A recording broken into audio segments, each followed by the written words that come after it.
Middle east వారు నేపథ్యంలో భారత ఆర్థిక వ్యవస్థను చక్కదిద్దేందుకు ప్రధాని మోదీ ఈ నిర్ణయాలు తీసుకుంటున్నారని బీజేపీ ఎమ్మెల్యే నల్లమిల్లి రామకృష్ణారెడ్డి అన్నారు. ప్రధాని మోదీ దేశ ఆర్థిక వ్యవస్థ గురించి ఆలోచిస్తున్నారని, రాబోయే ఆర్థిక సంక్షోభాన్ని ముందుగానే గమనించి ఈ పొదుపు చర్యలు చేపట్టారన్నారు.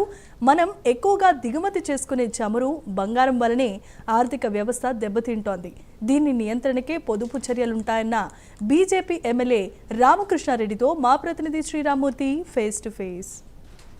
పశ్చిమాసియా యుద్ధం నేపథ్యంలో దేశంలో ఆర్థిక పరిస్థితులను చక్కదిద్దేందుకు ప్రధాని మోడీ చేసిన వ్యాఖ్యలు ఇప్పుడు దేశవ్యాప్తంగా ఒక సంచలనంగా మారి మనతో మాట్లాడడానికి బీజేపీ అనపర్తి ఎమ్మెల్యే నల్లమిల్లి రామకృష్ణారెడ్డి గారు ఉన్నారు.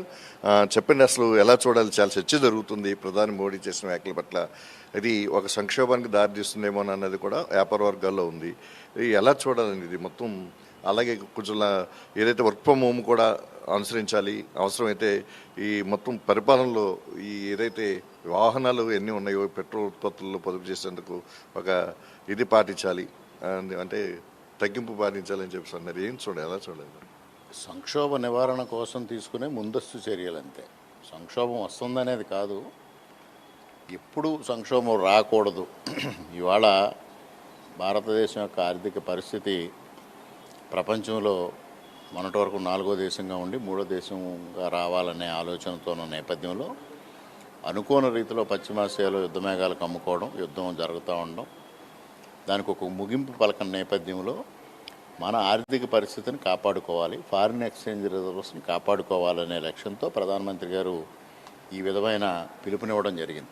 2 వారాలకు సరిపడా ఫారిన్ ఎక్స్చేంజ్ నిల్వలు మాత్రమే ఉంటే ఆవేళ లండన్లో మనం బంగారం కుదువు పెట్టి ఆర్థిక సంక్షోభం నివారించి ఆర్థిక సంస్కరణలు తీసుకొచ్చి వెసులుబాటు కల్పించారు.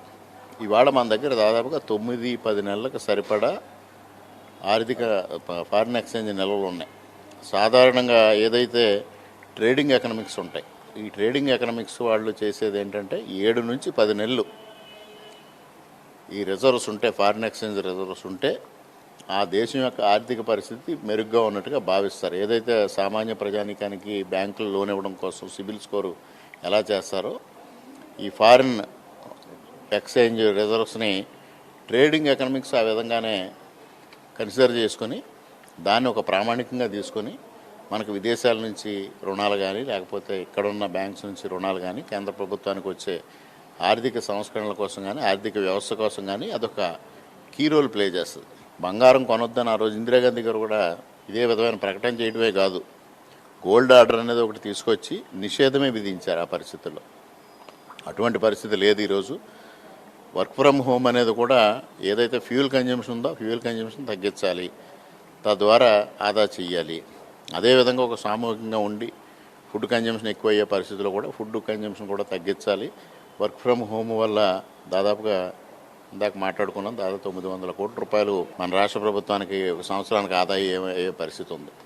ఇటువంటి పరిస్థితుల నేపథ్యంలో అటువంటి పిలిపించారు తప్పించి ఏదో సంక్షోభం వస్తుంది, సంక్షోభానికి ముందస్తుగా ఇలా మాట్లాడారు అనేది కాదు. కొంతమంది బంగారు వ్యాపారులు అయితే ఇప్పుడున్న పరిస్థితుల్లో అంటే బంగారు పెరిగిపోద్దని చెప్పి కొనుక్కోలేని పరిస్థితి, అంటే అలాగే ఇప్పుడు ఉన్నది అమ్ముకుందామంటే ఇక్కడ వ్యాపారులు కొనలేని పరిస్థితి.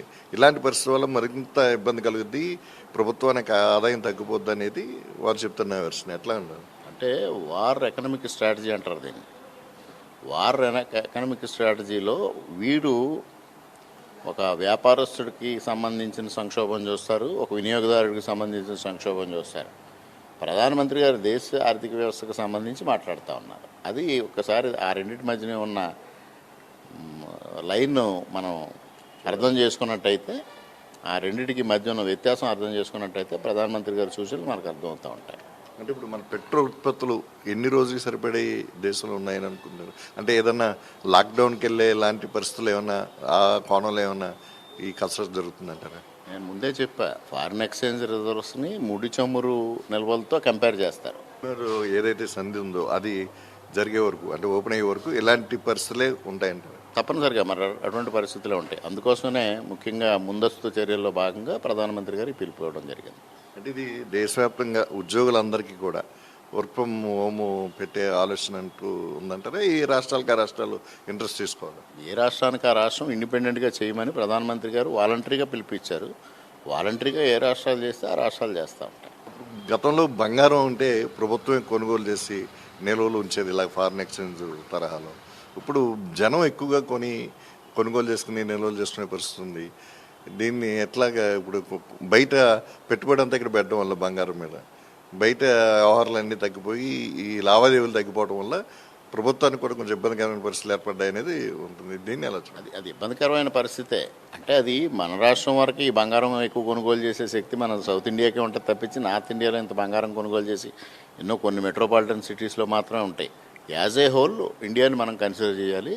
భారతదేశం యొక్క ప్రయోజనాలు ముఖ్యం అందరికీ.